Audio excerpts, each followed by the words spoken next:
Roland here with Real Broker in the Bay Area. On today's video, I'm going to show you where the Bay Area is experiencing the most flooding, what the hell is going on, and how to get your home best prepared so you don't experience any flooding or water damage. I want to get right to the meat and potatoes of this video, so I want to start this off by going right into what you should be doing immediately to get your home prepped. The main goal is to mitigate any water intrusion or damage, so let's get into the video. My first and most important piece of advice is to contact your local city hall or do a quick Google search to see if there are any free sandbag stations that you can utilize. It's very common for your city to provide this, especially if there's heavier than normal rainfall. If you don't have a truck, I highly recommend going to get a tarp to line the back of your seat or trunk because all of that sand can get pretty messy. Over the next couple of days, you want to monitor where you're seeing the most water buildup around or under your home. If you're on a raised foundation and experiencing a lot of water buildup, it's a lot better than being on a slab foundation, but that doesn't mean if you are on a raised foundation that water isn't pooling up under your home, which is going to bring me to my next topic.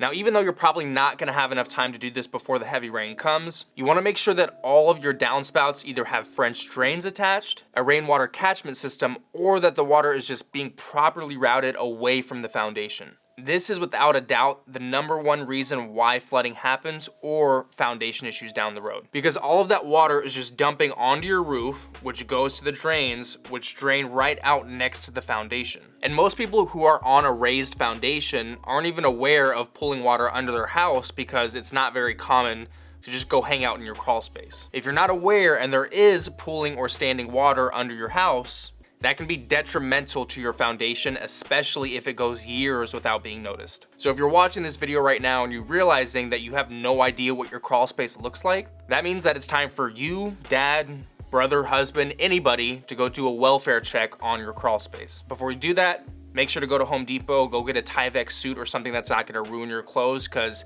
it most likely is muddy down there. Next up on my list is gonna be sump pumps. Sump pumps are the winner of rerouting water. What a sump pump does is collects water and reroutes it to wherever you make it go. Kind of like how you should be rerouting your downspouts from your gutters. Now, sump pumps usually need to be done by a professional mainly because it's very labor intensive. So even though you may not be able to get to this by the next heavy rainfall, all of this is absolutely necessary when it comes to maintaining the longevity of your home in order to make sure that you're not paying huge amounts of money down the road. Ideally, a sump pump is going to be located where you know that water is pooling up the most. Usually the smartest place to put it is in a crawl space, but it can also be put in various areas of your yard. Keep in mind, a sump pump has to be built into the ground. Water goes into it, it fills up, the pump drains out. Lastly on this list, which is one of the more obvious ones, is your roof. First things first, have your roofer contact and ready to go. Now the main reason why I say have your roofing contact ready to go, because if you don't have that contact and then you just go for a Google search,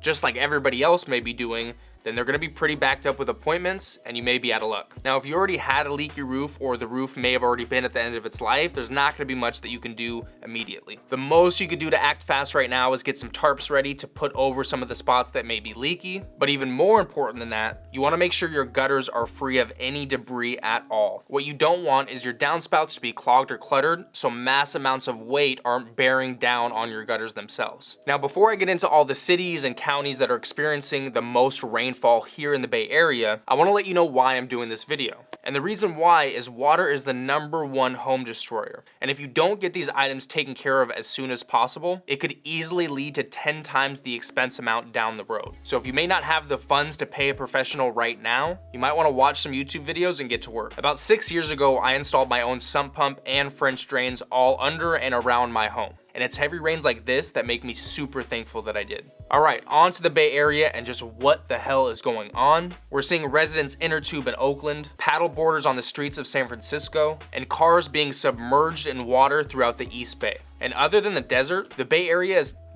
probably the #1 place in California that just wasn't meant to withstand rain like this. With the North Bay seeing the most rainfall out of all the Bay Area regions with up to 6 inches of rain, San Francisco and San Francisco County easily seeing up to 4 inches of rain, and Sonoma County, which is a little bit outside of the Bay Area, saw up to 8 inches right near the Russian River. To put this all into comparison, the East Bay only saw about up to 3 inches of rain, and it was still really heavy. So throughout the state, generally if you're at a higher elevation, the more rainfall you're gonna experience. For instance, the Central Valley only saw up to 2 inches of rain. So we all know Californians' favorite saying when it's the rainy season. We needed it. But this stat may blow your mind. Even with this recent rain, 80% of California is still in a severe drought. So really, we needed it. So to everyone, be safe out there. The Bay Area will be on flood watch through this coming Saturday. Don't forget to keep track of all those action items that I mentioned earlier in this video, because it is extremely important for all of you who are property owners, landlords, even property managers. And as always, I'm Roland Osage with Real Broker. If you want a real estate agent who maybe cares about the integrity of your home as much as I do, whether you're leaving the Bay Area or looking to come here to the Bay Area, my team and I would love to help. You have all of my contact info right there in the description below. And hey, maybe you just want some contacts to help with the integrity of your home. I'm always here to help, and we'll see you on the next video.